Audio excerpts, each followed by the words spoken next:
Thank you for watching. Please subscribe for more HD video and be sure to check us out on our live stream via the link in the bottom of the screen. Thanks and enjoy the show. Breaking tonight, the heat continues on the FBI and the Mueller investigation, and there are indications that it may get worse next week. The president blasted the Bureau first this morning with this. We're going to rebuild the FBI. It is very sad when you look at those documents, and how they've done that is really, really disgraceful. And you have a lot of very angry people that are seeing it. And then at this morning's FBI graduation he attended, he spoke to the new agents to thank them and to encourage them to be part of the rebuilding process. Watch. You represent the best of America, and you leave us with a debt we can never hope to repay. So in moments, we will hear from Danny Coulson, former deputy assistant to the FBI, who says that in his time there, agents were non-political. He points out that agents who voted for Richard Nixon then uncovered his criminal behavior, but says that all of that changed with Jim Comey. Byron York and Adrian Elrod are here as well in moments, but we start with the latest tonight from Chief National Correspondent Ed Henry. Good evening, Ed. Martha, great to see you. The revelations keep on coming for the FBI, from anti-Trump text messages to questionable changes to Jim Comey's remarks that help ensure Hillary Clinton would not face criminal charges. That led President Trump, as you note today, to charge that the system was rigged. Yet Democrats today focused their fury on the mechanics of how those text messages from FBI agent Peter Strzok leaked out, not the substance of what he said and what it means for an independent FBI. Jerry Nadler, senior Democrat on the House Judiciary Committee, firing off a letter to the Trump Justice Department demanding the names of which officials shared those text messages. A spokeswoman for Attorney General Jeff Sessions made clear they turned the text over to key members of the Judiciary panel first on Tuesday night before the media got it, as the president tried to keep the focus on what FBI agents actually have done with both the Clinton and Trump investigations. A study in contrast, as we saw the president, as you noted, throw some punches at the agency in that morning session with reporters, then tried to be a little more diplomatic. It's a shame what's happened with the FBI. The level of anger at what they've been witnessing with respect to the FBI is certainly very sad. The President of the United States has your back 100%. I will fight for you, and I will never, ever let you down, ever. We are expecting more revelations early next week. On Monday, the Senate Intelligence Committee hears testimony behind closed doors from Bruce Ohr. Remember, he was just demoted at the Justice Department after it was revealed he had meetings with Fusion GPS officials. His wife, Nellie, worked at Fusion GPS, which dug up that dirt for the Trump dossier of unverified information, and he met with the former British spy at the center of that whole mess. Then on Tuesday, Andrew McCabe, controversial deputy director at the FBI, is supposed to face questioning from the House Intelligence Committee. But remember, he's gotten out of that before, citing scheduling conflicts. The real question now is, when will we hear from Peter Strzok? Were those texts just an honest expression of personal views, or did this infect his investigation of Hillary Clinton, so much so that he deliberately changed all that material that we talked about last night in James Comey's exoneration statement to shut down any potential criminal charges against Clinton? Martha? And thank you very much. So here now with more insight on morale inside the Bureau, former Deputy Assistant Director of the FBI, Danny Coulson. Danny, great to have you with us this evening. Thank you for joining us. Good evening. You have said that Jim Comey set the tone where his high-level officials, the kind of people that Ed Henry was just reporting on, felt free to take a political position and, from what we now know, acted upon it. Serious stuff. It's very serious stuff. And I think what you have to do, Martha, is to put it in context with the text messages and what happened after that. The people that were involved in text messaging actually ran the investigation of Hillary Clinton, and they acquiesced to not having a grand jury. They acquiesced to not investigating the Clinton Foundation, and it raises all kinds of obstruction of justice questions about people who had a stake in the fight, who took action to ensure that this investigation was not fair and equal. And that to me is outrageous. I know it makes the agents in the field, they're outrageous. They're perplexed at how this ever happened. I've had them ask me questions. Did these guys not go to our academy? They don't have the same mindset we do. They don't have the same dedication to finding out the truth. They don't seem to care about our image of being nonpartisan. And they're as upset as President Trump is. But I think what we have to remember is the FBI does not need a redo. What the FBI needs to do is be sure that at the very top levels of our agency, that they are uncorrupted by Department of Justice or anybody else with a political agenda. And I think that's what we're talking about here. So what did you think when you watched Christopher Wray, the new director, the other day, who defended the agents, defended the agency, defended the ongoing investigation, which is now in the special counsel's bailiwick? Do you agree with him, or would you rather see the director of the FBI say, look, we have problems. We have issues from the prior administration, and we need to clean house in some respects? Should Andrew McCabe still be there, for example? Well, I think that he has to find out what happened here. There are a lot of things that are coming out that I'm sure he doesn't even know about, and I will guarantee you that in the next week or so, you're going to have more agents who are tangentially involved in this investigation. They're going to come forward with some things that I think will curl our hair. I think, we'll see. The jury's out. He shouldn't go out and make a presumptuous statement about we need a clean house. When he doesn't know the facts. Do we need a clean house? Probably yes, we probably do. But let's don't throw the baby out with the bathwater here. Yeah. The FBI is a strong investigative agency. They're uncorruptible. I did Iran-Contra. I voted for Ronald Reagan. I went after him hammer and tong. We are supposed to be apolitical and dedicated to truth and justice. That sounds kind of corny, but that's what we do. Yeah, and I think we have to find out what happened. Yeah. What did you think of the president's comments today? And, you know, you're pointing out something that I think is so important for people to understand. And I do think that that was one of the points that was brought forward by Christopher Wray and also by the head of the Rod Rosenstein, who is the deputy attorney general, that there are a lot of hardworking people in the agency and who are frankly disgusted with what they've seen happen. And they deserve to be separated from all of this. But we also have to get answers, which you seem to be hinting at, that you feel that we're going to hear a lot more information, as you say, from tangential people who are affiliated with this investigation. What makes you say that? Well, I know the FBI. I know the FBI culture, and I know how they feel about the integrity of what they do. That's who we are. We are not FBI agents just for a title. There's a culture among us, and the ones that have left, and the ones that are still there, and we want to be viewed as somebody that's not corruptible. And I think that the leadership under Comey basically let us down. His former agents and his current agents, he let us down. He let politics creep into the process, and at least he violated the look bad rule here. And how that happened, I do not know. But I will tell you one thing, we do not need another independent counsel.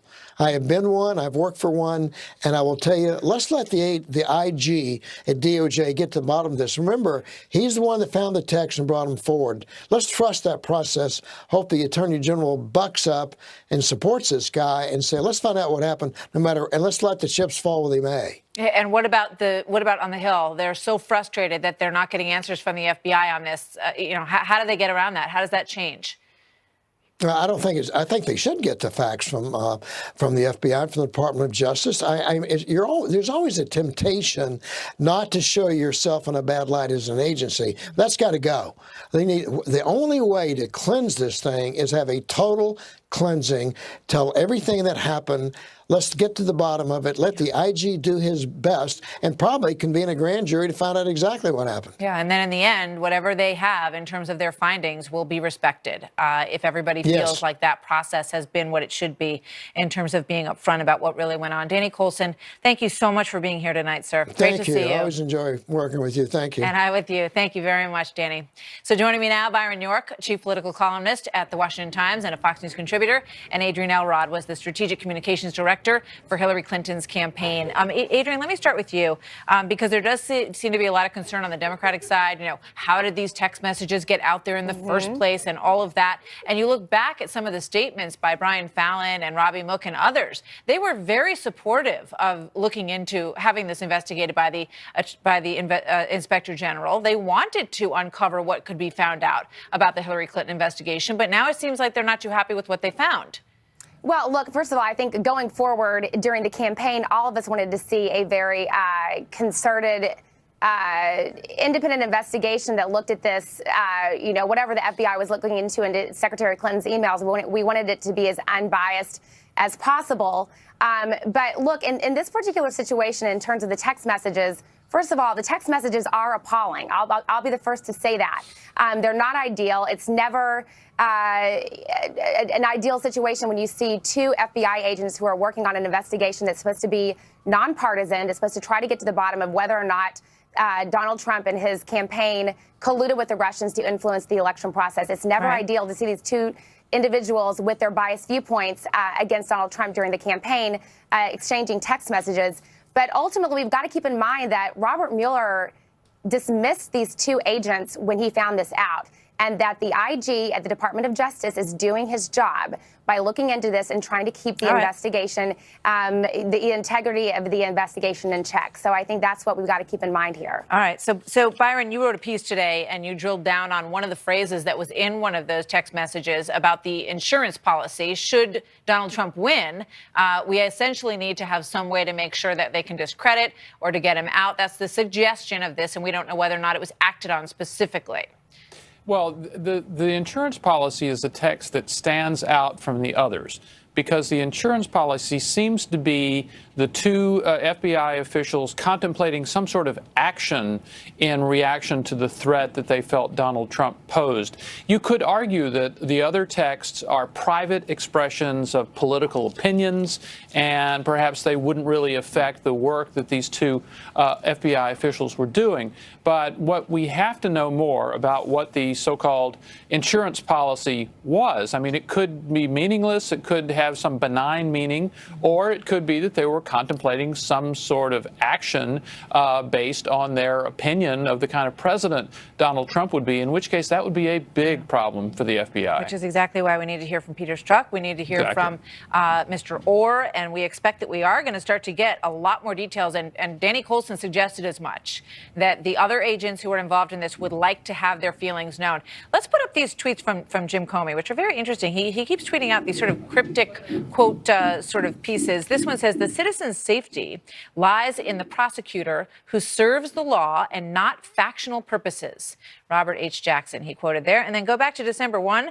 "But justice roll down like waters and righteousness, like an ever-flowing stream." That's Amos 5:24. So these are the sort of, you know, interesting quotes that Jim Comey's putting out there, Adrian. He's watching all of this as the, you know, the people who are affiliated with the FBI, affiliated with this investigation, are under increasing scrutiny. So, I mean, what do you think the message he's getting at here, and why doesn't he just say it? Yeah, well, first of all, I don't know why James Comey is tweeting in the first place about this. You know, this is somebody who was, of course, removed, as we all know, by Donald Trump from running the FBI. But ultimately, why he's weighing in and providing any sort of commentary on his social media accounts, his private social media accounts, is beyond me. So I don't really know what he's getting at here, but I think it probably would be best if he stayed out of this, commentating on this, especially on Twitter. Right. Last thought from Byron. Byron?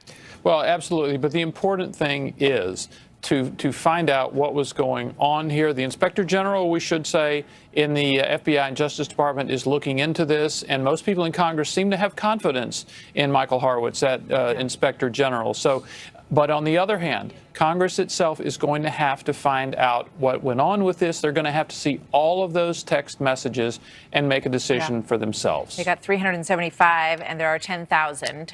So here we go again with sort of the partial release of something, and then the effort to try to get the whole big bonanza. Thanks, you guys. Great to see you both tonight. Thanks, Martha. Thank you. You too. So coming up tonight on The Story, something most Americans did not know about a story that rocked the political landscape this week. Our resident historian, James Rosen, takes a look back through the lens of history to explain what happened the last time that Democrats celebrated a victory in Alabama? And are there lessons for today from James? Plus, an ominous new threat from ISIS. Out of revenge against President Trump's decision on Jerusalem, are they targeting churches in the United States at Christmas? Scary Children, stuff. so that's a good move all around. Everyone should be having more children. Chris Direwalt. Hard pass. So in terms of what's going to happen here, because it seems like every time this thing feels like it's put together, there are some wobbly knees out there. Jeff Flake is still sort of on the fence. Collins still on the fence. Mike Lee, for reasons that Molly just mentioned, partially still on the fence. So how's this looking? And John McCain's in Arizona and Thad Cochran's in Mississippi. Look, this gets close and it gets tight. I definitely agree that for Republicans, putting a more worker-friendly, a party that was just riven by a populist revolt, responding to it with its first major piece of legislation being a corporate tax cut, isn't exactly Huey Long, right? So doing something that looks like it is more worker-oriented or for lower wage earners probably is optically good for Republicans. But the question now is, Rubio and Lee having succeeded in extracting this from the leadership, what other hands go up around the room before the vote can take place? They want to go on Tuesday.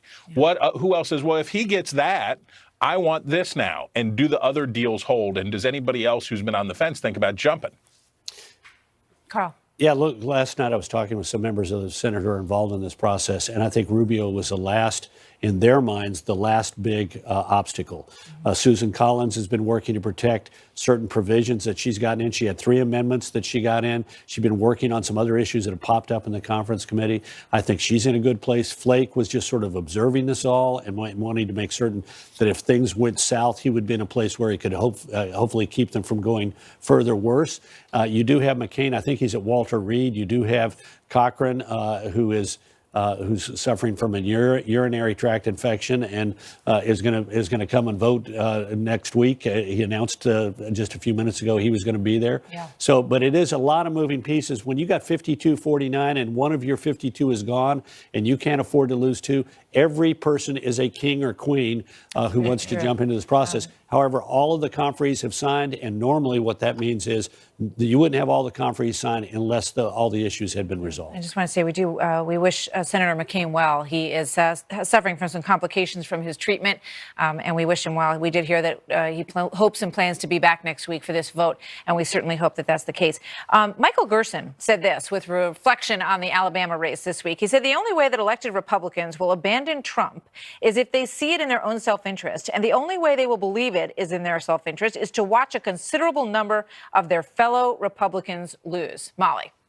Well, and that seems to be a theme for Gerson and other people who are part of the Never Trump movement. They want to see more people to see failure so that they join that. But I think for a lot of people, what they're seeing in the real world with the real voters is that people are generally happy with the policies of Donald Trump. They might not like the tweeting. They might not like the behavior. They might not have liked that for many decades. But when it comes to getting judicial appointees through, which, Donald Trump just set a record with huge that this numbers, year. Yeah. And that's in addition to Gorsuch, which was a huge thing. Getting out of the Paris climate change agreement and just in general the deregulatory path, and even with this national security strategy that's coming out on Monday, a focus on actual national security threats instead of stuff like climate change, which is what we saw under Obama. So this idea that everyone's going to share this sort of extreme revulsion to Trump that some people in Never Trumpism have, I think is an unwise approach. Fascinating. All right, we'll be back with all of you. Stick around. Thank you very much. So they will stick around. And Molly just mentioned this, the future of the world, living in fear of a number of things, including a nuclear North Korea. Rex Tillerson takes a page out of his boss's playbook on this, extending an offer to Kim Jong-un. Then the White House under fire for its plan to end the opioid crisis. Critics say that they are not doing enough yet. A father who lost his son to an overdose on the progress that is being made so far in this effort. Where do we go from here? Coming up. I can get through to you because I've been exactly where you've been. It's one addict helping another addict.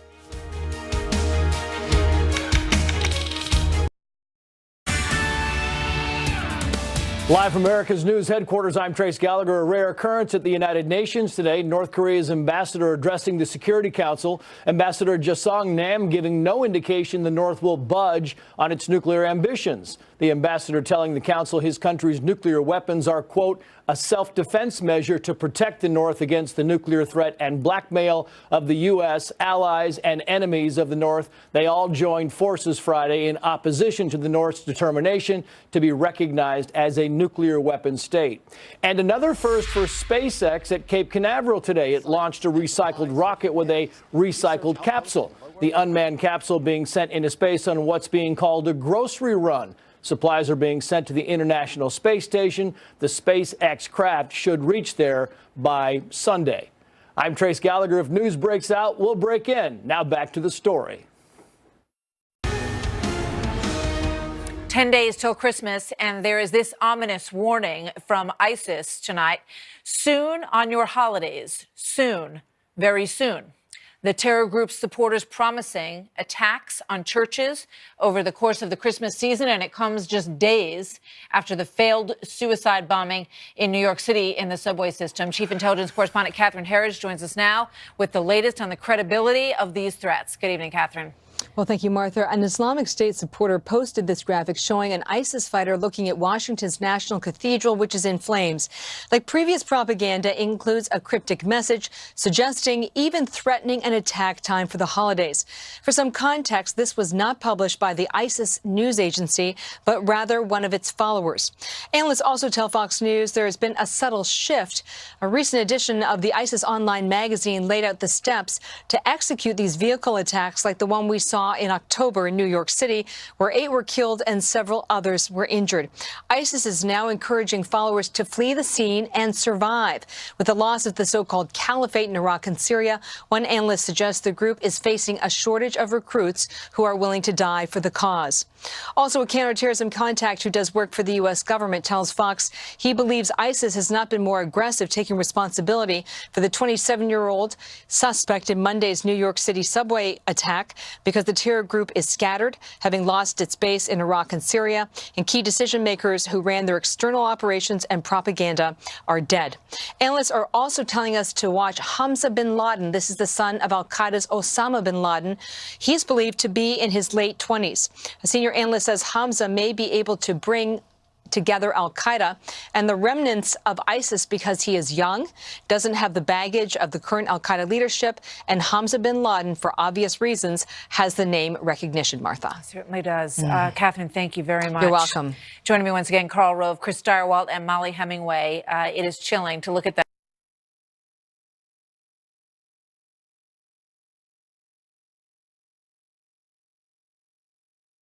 All of those images, and also the picture of Hamza bin Laden, because one thing that we have learned over the years about al-Qaeda and about ISIS is that they're patient. They create goals, scenarios that they want to carry out, and if it takes months or years, that's what they do. But it is, I guess, in some ways heartening to hear in Catherine's report that at this moment they are somewhat scattered, and it is of interest that they did not choose to claim these 2 New York attackers as their own, although they were ISIS-inspired. So how prepared politically, in terms of the Trump administration and what's being done, Molly, are we? How strong is our posture right now on this front?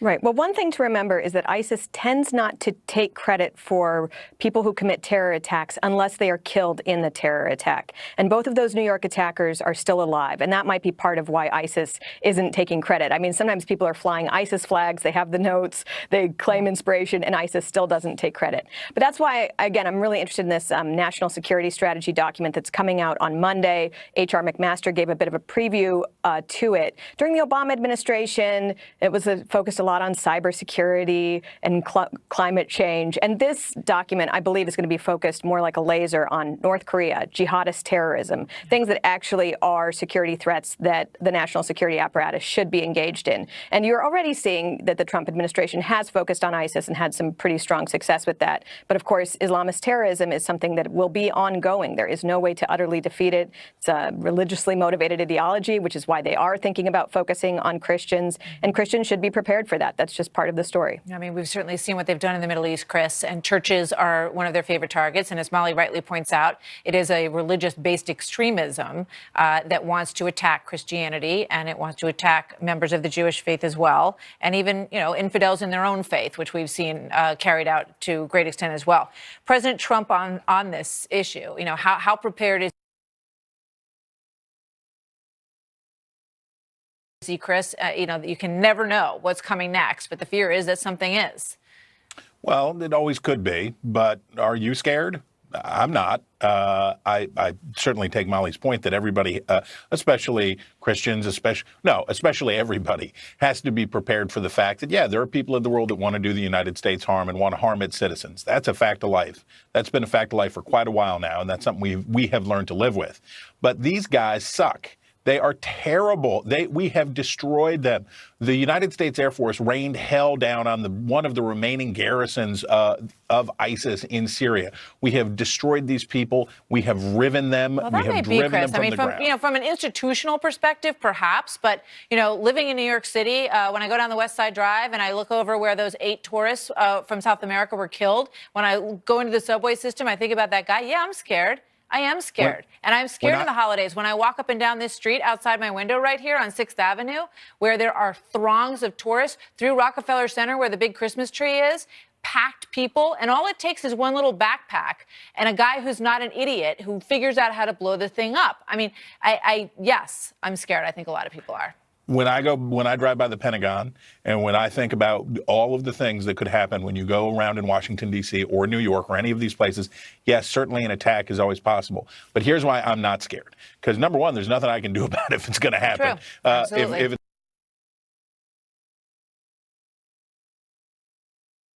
If it's going to happen, it's in God's hands, not mine, number one. Number two, we're really good at this. And yeah, it is, anything could always happen, but our record since 2001 of preventing large-scale attacks here in the United States is pretty daggone good. Large scale, yes. The Tsarnaev brothers tell a different story, and all of those people who were lost in that, and for every one of those people, Carl, who lost somebody, it only takes one person in your life who's gone to take this really seriously. Yeah.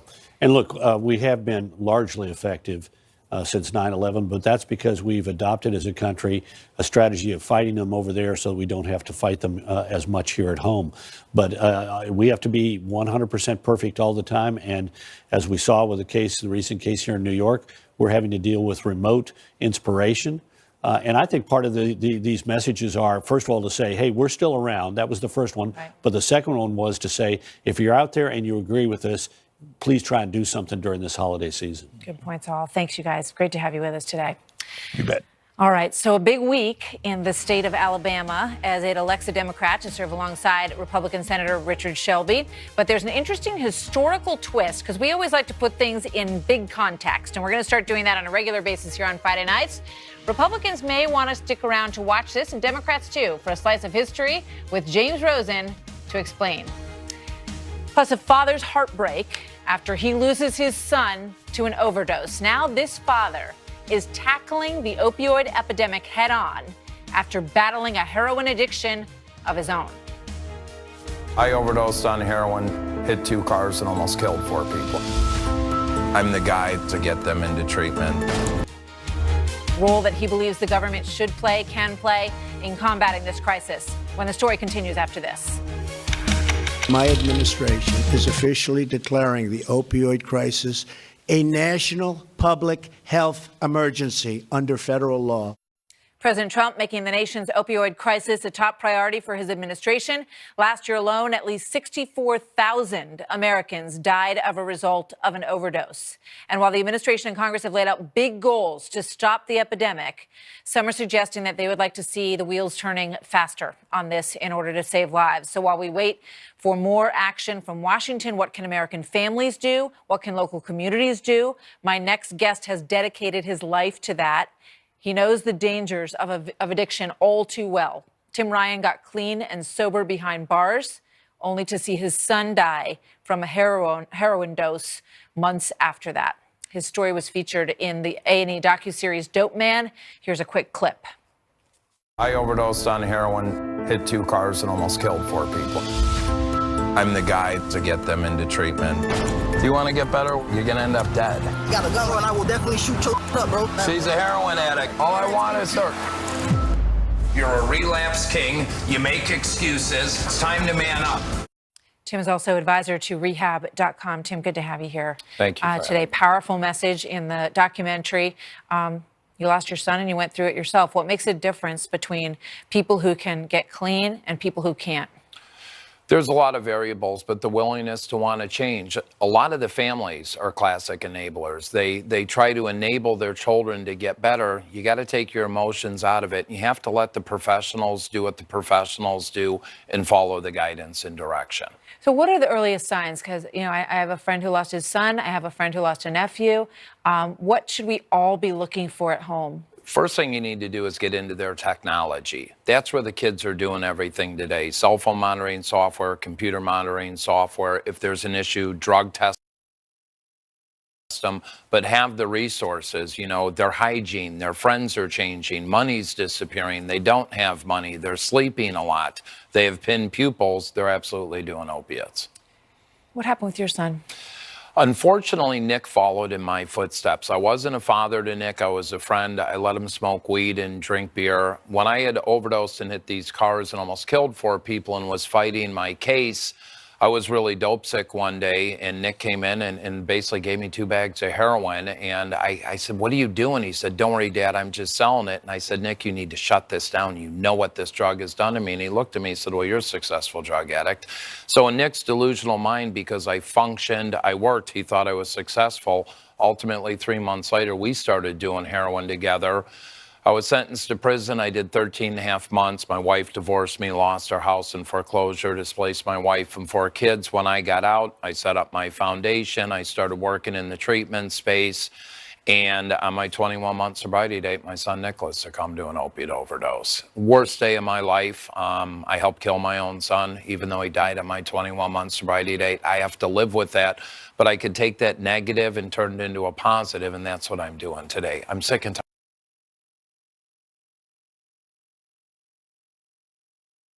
tired of burying people. Bless you. It's an awful scourge. You think the White House is doing everything they can, or what would be your #1 piece of advice for them in the minute we have left? The president should contact me directly. He needs people like me involved. We need so much more money. We need longer-term treatment.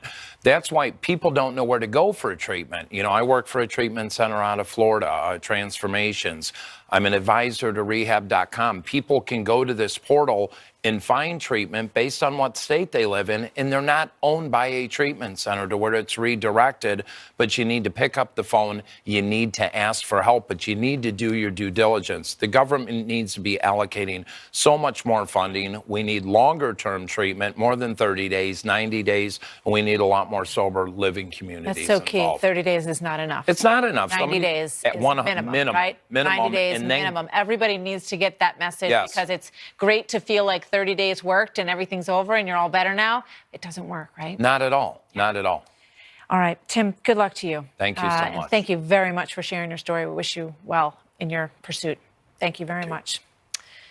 So coming up tonight, I'll look at this week's big political shakeup in deep red Alabama, the state electing a Democrat for the first time since the 1990s. And the last Democrat they elected went on to become a Republican. For perspective, we will take a time machine ride. And who better to do that with than our good friend James Rosen in our brand new Friday Flashback segment next.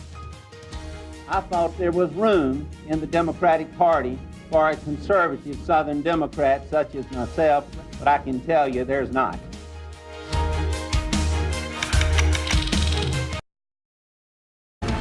Tonight, there is a bombshell new report on the Hill claiming that attorney Lisa Bloom may have tried to set up paydays for women accusing President Trump of sexual misconduct. Bloom, who you probably know well, she is a well-known women's rights lawyer. She allegedly offered to sell victims' stories to TV outlets, and then in the contract, she would work for them for free, but then pocket some of the commission if the TV outlets were willing to pay her client to go on with them. She also reportedly arranged for a donor to pay off one of Trump's accusers' mortgage and tried for another to get a reported $750,000 payout. So just background information you need to know as you look at all these stories, right? So as this week draws to a close, it's time for a new feature on this story. It is called Flashback Friday, and for it, we will look back at one of the week's big events and sort of take a context look at it in the course of history. Today's edition is the Alabama election, and who better to guide us through our flashbacks, because he has them frequently himself, Chief Washington Correspondent James Rosen, who joins me now, our resident historian, my friend James. Good evening. So what have you got, James? Martha, good evening to you. One of the week's biggest political stories, undeniably, was the triumph of Democrat Doug Jones over Republican Roy Moore in that fiercely contested special Senate election in Alabama Tuesday night. Ordinarily, the welter of sexual misconduct allegations confronting Judge Moore would spell certain doom for just about any congressional candidate in any setting. But Alabama is such a staunchly red state that Doug Jones's margin of victory was only about 1.5 percentage points, fewer than 22,000 votes. And many wondered whether a Democrat could win a Senate seat in the Yellowhammer state under any circumstances. As it happens, the last time it happened was a quarter century ago. And even then, there's a catch. In 1992, incumbent Democratic Senator Richard Shelby defeated his largely unknown Republican rival, Richard Sellers, a business consultant from Montgomery, by more than 30 points. Shelby was about as conservative a Democrat as could be. He campaigned in part on his success in keeping Fort McClellan open during a round of base closings, and he was rated as one of the most consistent supporters in the Senate of the incumbent president, Republican George H.W. Bush, who carried Alabama but lost the Oval Office to Democrat Bill Clinton. But within 2 years following the Republican Revolution, Shelby switched parties, and he remains in the Senate today as a Republican, albeit one who said he would support a write-in candidate rather than vote for Roy Moore. By the way, the entire cost of that 1992 Senate race was under $4 million, as contrasted with the Jones-Moore battle, which saw the two sides plus outside groups spend an estimated $25 million. Now, just for good measure, to give you a sense of then and now, the average price of a gallon of gas on Election Day 1992, which was November 3rd, was $1.12. The #1 single on Billboard that week was End of the Road by Boyz II Men. And the top-grossing film at the box office the preceding weekend was Under Siege, starring Steven Seagal. And that last celluloid factoid right there, Martha, should signal to our viewers as we begin this new segment that not every flashback you'll see on Flashback Fridays will create a sense of nostalgia. I was just going to say, it was a terrible year for movies and music. But there was one movie that is interesting to note, especially in the context of your political flashback here. Take a look at this little clip from 1992. Excuse me, where's the lobby? Down the hall and to the left. Thanks. That's what President Trump was doing back in 1992. He was giving Macaulay Culkin directions at the Plaza, James. Well, and being the leader of the free world, one senses he could probably still give Macaulay Culkin some directions. No, that's for sure. Where were you in 1992, by the way, my friend? You really know how to hurt a man, Martha. I was in New York City, and I had just published my first article anywhere, which was in National Review, and I had just started my work on a book about Watergate, which only took me another 16 years to finish and publish. It's a good book. It was worth it. I was falling in love with my husband in 1992. That's so sweet. In New York City. Yes, I was. Did you guys go see Under Siege Siege together? No, actually. We went to see The Godfather 3, though. Wow. Which wasn't nearly as good as 1 and 2, as you well know. Agreed. James, thank you. That was fun. We'll see you soon for another round of Flashback Friday. Have a good weekend. Thanks, James. You too.